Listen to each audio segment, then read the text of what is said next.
I'm still catching up on all of the amazing releases we've had this fall, but today I want to do a re-release, retro carded Ghost Rider. Let's do it. Hey Toy fans, Rob here. Let's get these guys out of the box and see what they're all about.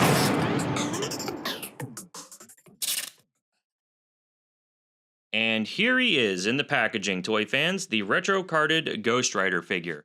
This figure originally released in 2022. I missed it completely back then, so I'm checking him out now. And of course, you know me, Mr. Tier List, I've got several Ghost Rider figures that I want to compare to this guy to see how they all size up with each other. But let's talk about that packaging really fast. This is of course a Toy Biz tribute packaging, similar to what we got with Toy Biz Ghost Rider figures in the 90s, and I do think that this packaging was lovingly recreated with all of the appropriate details. It is a taller form factor than the retro Spider-Man cards or the X-Men 97 cards, as you can see here as I bring Morph in, but it's more in line height-wise with what we saw with the retro Iron Man figures. So just something to think about if you're planning on keeping this guy on card. The back of the packaging for this Ghost Rider figure does show you a breakdown of the accessories and how to interchange the pieces, and it also has a bio for Ghost Rider. It reads, wielding supernatural abilities and weapons from the back of his flaming motorcycle, Ghost Rider roams the mortal world as the spirit of vengeance. Alright guys, well that's the packaging. Let's get Ghost Rider out of the box and see what he's all about. Here he is out of the packaging, and there is something about this figure that excites me quite a bit. But I don't want to jump ahead. Let's go ahead and take a look at the figure itself before we start talking about other stuff that comes with the figure or any comparisons. This is the retro Ghost Rider figure out of the packaging. Now, to the best of my knowledge and the best that I could research, this does just appear to be a Johnny Blaze figure, but done in the color stylings of a Danny Ketch figure. If you know a particular comic book, run, or what have you, where Johnny Blaze looks like this, let me know. I'm curious to see it. I haven't read every Ghost Rider, but I was a big fan of the Daniel Way run around the time of Civil War, and I've read a smattering of issues here and there, both before and after that. Garth Ennis and Clayton Crane, by the way. Crazy artwork in that book. I recommend that if you guys haven't seen it, even if it gets a little gross. So this Ghost Rider figure is a mold that we've definitely seen before. This is actually the third time that we've received this mold. The first time that we got it, it was part of the Rhino Build-A-Figure wave, man, many years ago, and he looked like this. We have an all-black version of this sculpt that itself was a reuse of the AIM soldier from the Captain America Winter Soldier wave. Unfortunately, this Ghost Rider didn't come with a motorcycle, kind of like this retro card version, but Hasbro did eventually make good on this mold by giving us another Johnny Blaze figure, again a repaint, but this time he did come with a motorcycle. Between all three of these figures, I do think I like the all-black version probably second best, and this blue version probably the most, but I don't think that this new Ghost Rider figure is a bad one either. If this is your first time getting a Johnny Blaze Ghost Rider figure, and all you can get is the retro version, I think it's absolutely serviceable, and he's definitely plussed up by the accessories he comes with.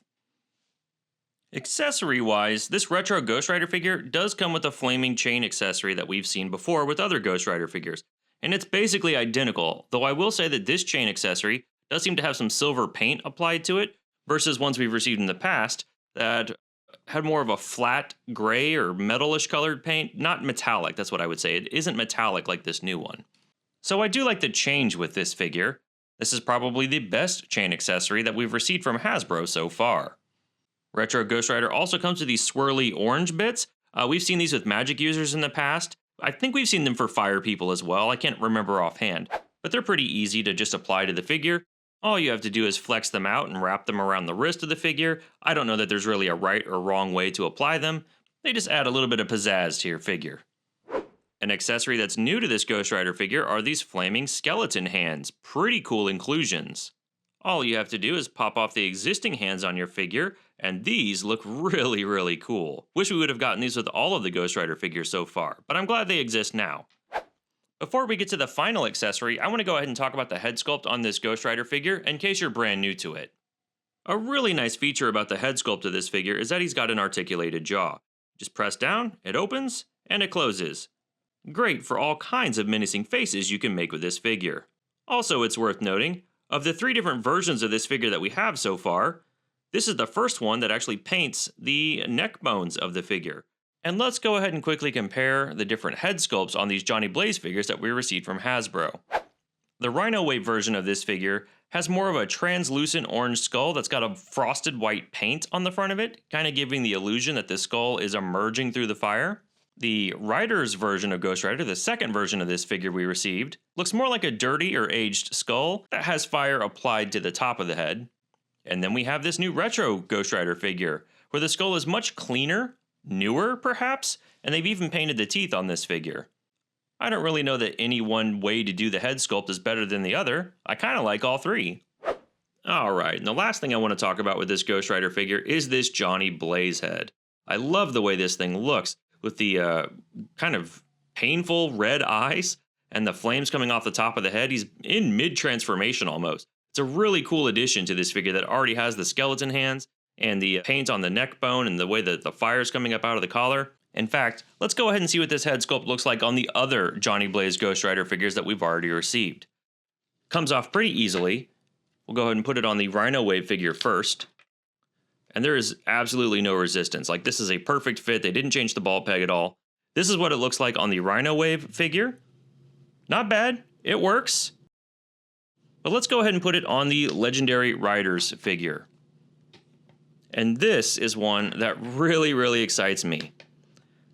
Here we have the Johnny Blaze head on the classic blue Johnny body, and I think this is really cool. This might be my favorite version of Ghost Rider, Johnny Blaze anyway, now that I have in my collection. I might keep this head on there all the time, and I have to say, it reminds me of a classic Toy Biz figure, the phasing variant Johnny Blaze figure that was available many years ago from Series 7. I almost wonder if Hasbro had that idea in mind when they were designing this new head. It is a little bit different, but man, it really calls back to that other blue figure with the mid-transformation head, doesn't it? And in case you guys are looking at the packaging and wondering, what's that chicken scratch? That's actually the autograph of Gary Frederick, co-creator of Ghost Rider. I was lucky enough to meet him many years ago at a convention in Cape Girardeau, Missouri. And now, I will never open this Ghost Rider figure.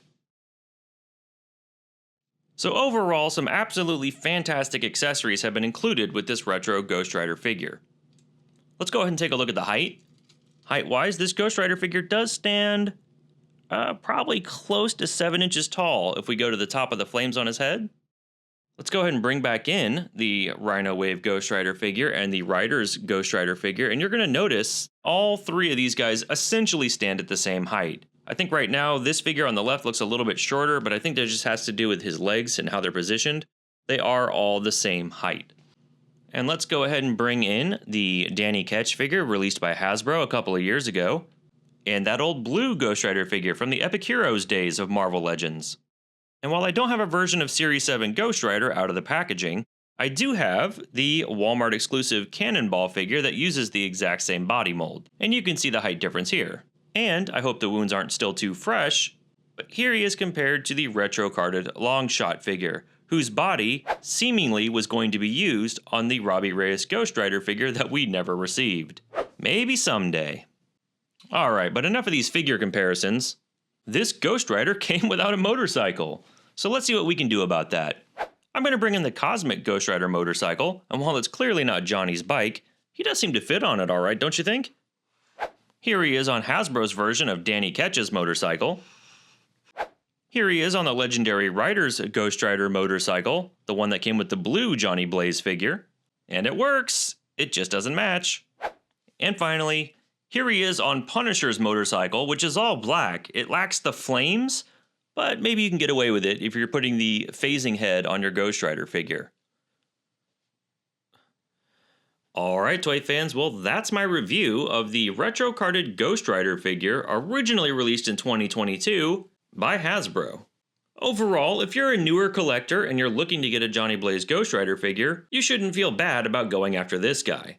Speaking as a collector who's been around the block for a little bit, I don't know that we needed this figure necessarily, but I really do love what he's bringing to the table accessory-wise, and that's probably the biggest reason to pick this guy up. Being that this is the third time we've received this figure so far, it would have been really nice if he could have been pinless. I think if you can find him on sale, new collectors and old collectors alike, you're not going to be disappointed. And that's my review, toy fans. What do you think of this Ghost Rider figure? If you guys like what you saw here, please go ahead and give this video a like and share it with your friends. You can always keep up with me at D21Beast, and I'll see you guys next time.